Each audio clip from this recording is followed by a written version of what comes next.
भारत का पहला भारतीय गवर्नर जनरल कौन था? भारत का पहला भारतीय गवर्नर जनरल कौन था? सी राजगोपालाचार्य।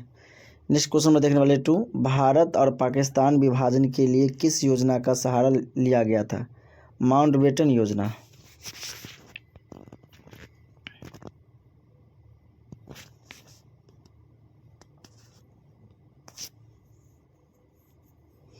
नेक्स्ट क्वेश्चन 3, भारत की सागरीय मार्ग की खोज किसने किया था? वास्को डी गामा 1498 ईस्वी में। भारत के श्वेत क्रांति के जनक किसे कहा जाता है? वर्गीज कुरियन। श्वेत क्रांति में दूध क्रांति को कहते हैं। नेक्स्ट क्वेश्चन नंबर 5, भारत के ऐसे राज्य का नाम बताइए जहां पर चाय का उत्पादन सबसे ज़्यादा होता है? असम। क्वेश्चन नंबर 6, सबसे अधिक ठंडा भारत के किस स्थान पर पड़ती है? लेह।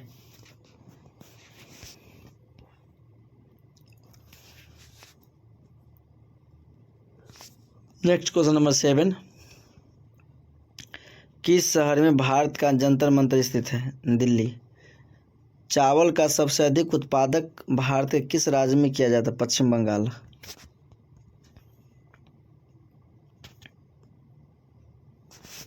क्वेश्चन नंबर 9, सबसे महंगा शहर भारत का कौन सा है? मुंबई। भारत में हरित क्रांति में के जन्मदाता किसे कहा जाता है? M S. Swaminathan.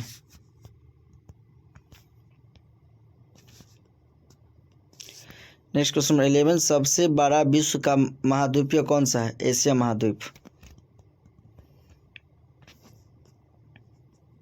Next question number 12, विश्व का पहला विश्वविद्यालय कौन सा है?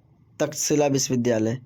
प्राचीनतम धर्म विश्व का कौन सा अस्तित्व में है? सनातन धर्म।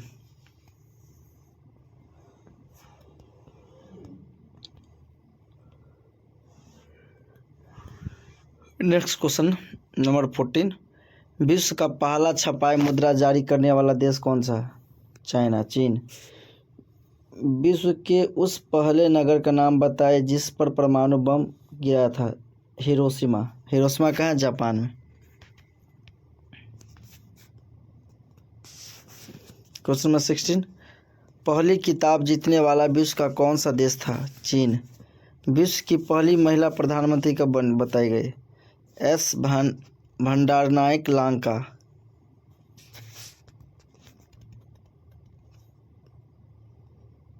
नेक्स्ट क्वेश्चन नंबर 18, विश्व के उस देश का नाम बताइए जो अंतरिक्ष में कृत्रिम उपग्रह करने वाला पहला देश बना? रूस।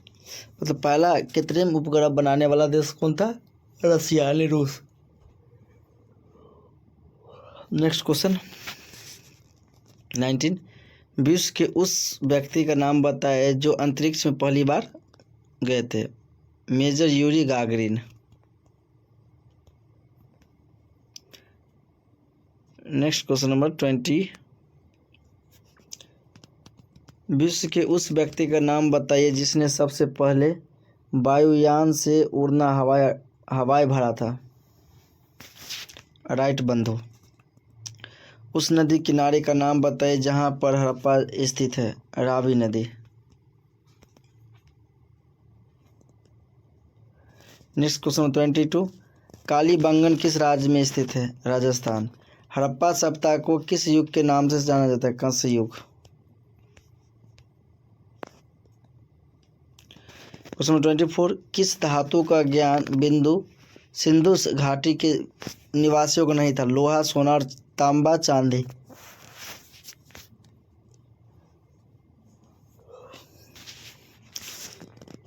इंडिका की रचना किस व्यक्ति ने की थी? मेगास्थनीज। क्वेश्चन 26, गुप्तों के शासनकाल में उस चीनी यात्री का नाम बताए जो भारत आया था? फाहियान। महाभारत की रचना किस व्यक्ति की ने की थी? वेद व्यास।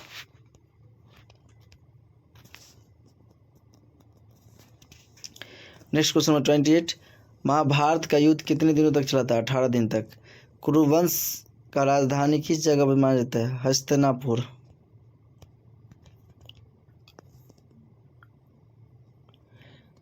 क्वेश्चन 30, त्रिपिटक साहित्य किस धर्म से बनता है? बौद्ध धर्म से। सबसे ऊंची चोटी एवरेस्ट की किस जगह से स्थित नाम देते? नेपाल में।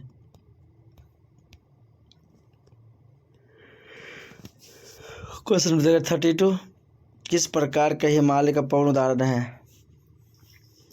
नवीन वलित या मुर्दार पर्वत? बहुउद्देशीय परियोजना का भारत की पहली कौन सी है? दामोदर घाटी परियोजना।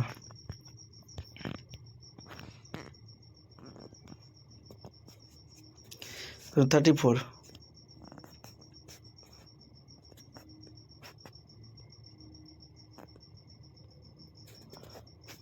भारत की बहुउद्देशीय परियोजना की शुरुआत किस ज्ञान सन में हुई थी? 1948।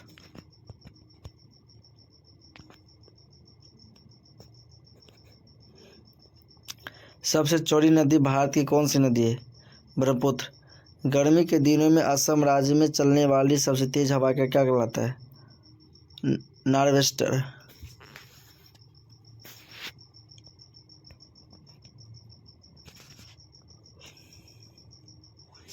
नेक्स्ट क्वेश्चन 37, मानसून का आगमन दक्षिण से पश्चिम भारत में कब होता है? जून से प्रथम सप्ताह। विशुद्ध गंगा के नाम से किस नदी को जाना जाता है? गोदावरी नदी को।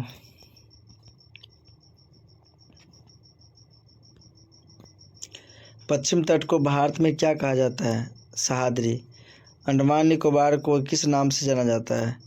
मरकत द्वीप या एमरल्ड आइलैंड?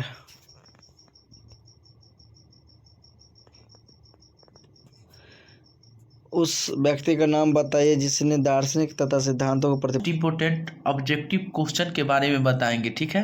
तो प्रकाश की किरण यानी गमन करती है, यानी प्रकाश की किरण जो है गमन करती है, यानी कौन सी रेखा में बताइए। तो आपको जो फाइनली आंसर होगा कि सीधी रेखा में। क्या होगा जी? सीधी रेखा में। तो सीधी रेखा आपको किस ऑप्शन में आ रहा है? तो एक का ए ऑप्शन आपको फाइनली आंसर हो जाएगा, ठीक है। चलिए दूसरा नंबर है कि प्रकाश का वेग न्यूनतम होता है, यानी प्रकाश का जो वेग न्यूनतम होता है जी, यानी निर्वात में, जल में, वायु में, कांच में।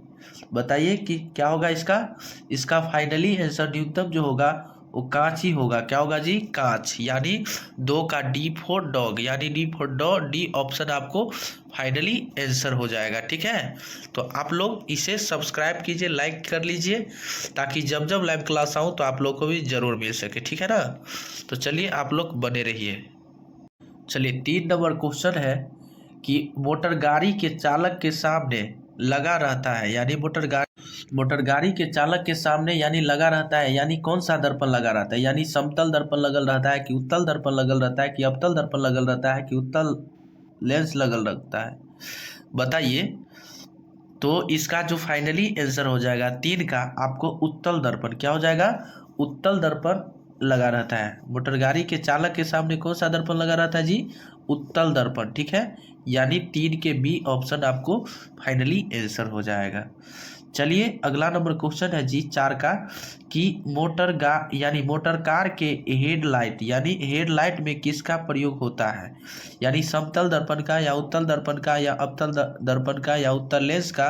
तो बताइएगा किसका उपयोग होता है जी। तो इसमें जो मोटर कार के हेडलाइट में जो उपयोग होता है जी, यानी आपको अवतल दर्पण का। क्या चीज़ का जी? अवतल दर्पण का ही उपयोग होता है, यानी 4 का सी ऑप्शन आपको फाइनली आंसर हो जाएगा। बताइए 5 नंबर क्वेश्चन है जी कि समतल दर्पण द्वारा बना प्रतिबिंब होता है, यानी वास्तविक होता है कि काल्पनिक होता है? तो इसका फाइनली आंसर हो जाएगा आपको, यानी 5 का बी ऑप्शन, यानी काल्पनिक। क्या होगा जी? काल्पनिक हो जाएगा इसका आंसर, ठीक है। क्वेश्चन पढ़िएगा आपको 6 नंबर क्वेश्चन कि लेंस की क्षमता का ऐसा मात्रक क्या होता है? लेंस की क्षमता का ऐसा मात्रक क्या होता है जी? तो डाईऑप्टर होता है, ठीक है। 6 का ए ऑप्शन आपको फाइनली आंसर हो जाए। क्वेश्चन है 7 नंबर कि प्रकाश की किरणों का पथ दर्शाने वाले चित्रों को क्या कहा जाता है? बताइए क्या कहा जाता है? किरण आरेख या फोकस कहा जाता है, ठीक है। इसका या किरण पुंज कहलाता है या इनमें सभी? तो 7 का आपको फाइनली आंसर हो जाएगा आपको, यानी किरण आरेख कहते हैं। किसे कहते हैं? किरण आरेख को ही कहते हैं, ठीक है। तो 7 का ए ऑप्शन आपको फाइनली आंसर हो। पढ़िएगा क्वेश्चन 8 नंबर। टू डी क्षमता वाले लेंस का फोकसांतर होता है? तो 20 सेमी, 30 सेमी, 40 सेमी, 50 सेमी। तो इसका फाइनली आंसर हो जाएगा आपको 50 सेमी। ठीक है, 50 सेमी आपको फाइनली आंसर हो जाएगा, यानी 8 के डी ऑप्शन आपको फाइनली आंसर हो जाएगा। 9 नंबर क्वेश्चन पढ़िएगा कि किसी उत्तल लेंस का फोकस यानी फोकसांतर 50 सेमी है तो उसकी क्षमता क्या होगी, यानी उसकी क्षमता क्या होगी।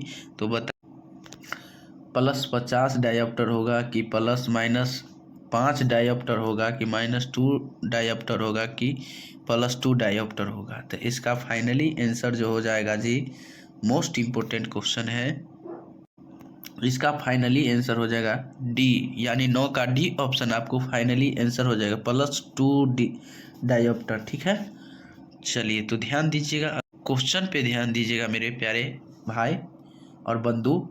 प्रकाश के किरणों के समूह को क्या कहते हैं? प्रकाश स्रोत या किरण पुंज या प्रदीप्त या प्रकीर्णन।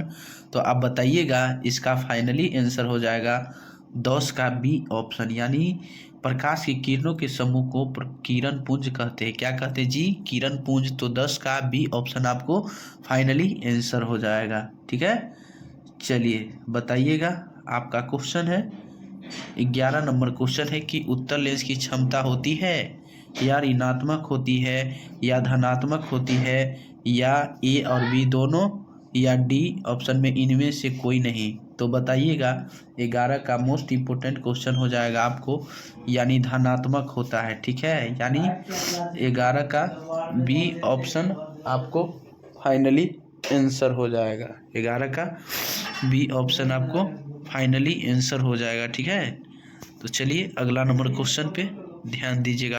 बताइएगा 12 नंबर क्वेश्चन पे, अवतल लेंस की क्षमता होती है यानी ऋणात्मक या धनात्मक या ए और बी दोनों या इनमें से कोई नहीं। तो अवतल लेंस की क्षमता होती है, क्या होती है? तो बताइएगा, मोस्ट इम्पोर्टेंट क्वेश्चन, यानी ऋणात्मक होता है। क्या होता है जी? ऋणात्मक होता है। अवतल लेंस की क्षमता क्या होती है? ऋणात्मक होती है। 12 का ए ऑप्शन आपको फाइनली आंसर हो जाए। चलिए 13 नंबर क्वेश्चन रहा, उत्तल लेंस को कहते हैं, यानी उत्तल लेंस को क्या कहते हैं? अभिसारी लेंस या द्वि उत्तल लेंस और अपसारी लेंस या इनमें से कोई नहीं। तो बताइएगा, इसका फाइनली आंसर हो जाएगा 13 का ए ऑप्शन आपको फाइनली आंसर अभिसारी लेंस कहते हैं। क्या कहते हैं जी? अभिसारी लेंस, यानी 13 का ए ऑप्शन आपको फाइनली आंसर हो जाएगा। 14 नंबर क्वेश्चन है जी कि अवतल लेंस को क्या कहते हैं? अवतल लेंस को क्या कहते हैं जी? तो चलिए बताइएगा, अभिसारी लेंस कहते हैं, ठीक है, या अपसारी लेंस या द्वितीय अवतल लेंस या इनमें से कोई नहीं। तो बताइएगा, इसका फाइनली आंसर हो जाएगा, बताइएगा, यानी अपसारी लेंस। क्या कहते हैं जी? अपसारी लेंस कहते हैं। 15 नंबर क्वेश्चन है कि निम्न में से कौन सा पदार्थ लेंस बनाने के लिए प्रयुक्त नहीं किया जा सकता है जी? इसका फाइनली आंसर जल होगा या कांच होगा या प्लास्टिक होगा या मिट्टी होगा। तो बताइएगा, इसका फाइनली आंसर आपको, यानी 15 का डी ऑप्शन आपको फाइनली आंसर हो जाएगा। ठीक है, क्वेश्चन पढ़िएगा 16 नंबर कि किस दर्पण से हमेशा वस्तु से छोटा प्रतिबिंब प्राप्त होता है? यानी समतल से या उत्तल से या अवतल से या कोई नहीं। तो बताइएगा, इसका फाइनली आंसर हो जाएगा आपको 16 का बी ऑप्शन आपको फाइनली आंसर हो जाएगा। आपका अगला क्वेश्चन है 17 नंबर कि किस दर्पण से वस्तु का बड़ा प्रतिबिंब बनता है? समतल से, अवतल से। तो बताइएगा, इसका फाइनली आंसर हो जाएगा आपको। हेलो नमस्कार, आप लोग कैसे हैं? उम्मीद करते हैं कि आप लोग बहुत अच्छे होंगे, ठीक होंगे, स्वस्थ होंगे। तो चलिए आज के क्लास में बताते हैं, आज बहुत मौज मस्ती से आज बताने वाले हैं क्लास 8 मैथ का क्वेश्चन एक्सरसाइज 9.1 के क्वेश्चन के बारे में बताएंगे, जो कि आप लोग जो भी मेरे भाई और बंधु है, दोस्त है, आप लोग कॉपी और पेन निकाल लीजिए और इसे लिखने का चालू कर दीजिए, ताकि आपको दिक्कत ना हो, परेशानी ना हो, कठिनाई हो। तो देखिए मेरे भाई, और आप लोग को बीच ऑफलाइन और ऑनलाइन दोनों क्लास चलाते हैं, तो आप लोग कंटिन्यू आप लोग जुड़े रहे हैं, और साथ ही साथ आप लोग इसे सब्सक्राइब नहीं किए हैं तो आप लोग इसे सब्सक्राइब कर लीजिए और शेयर भी कर लीजिए और लाइक भी कर लीजिए। ठीक है, और सारे दोस्तों के पास भी शेयर कर लीजिए, ताकि जब जब लाइव क्लास आऊँ तो आप लोग को भी जरूर मिल सके। ठीक है, तो चलिए आज का सेशन, आज का बहुत बेहतरीन तरीका से बताने वाले हैं। तो आप लोग जुड़ जाइए, जो भी मेरे भाई है, बंधु है, दोस्त है, सारे लोग जुड़ जाइए। तो चलिए बताते हैं आपका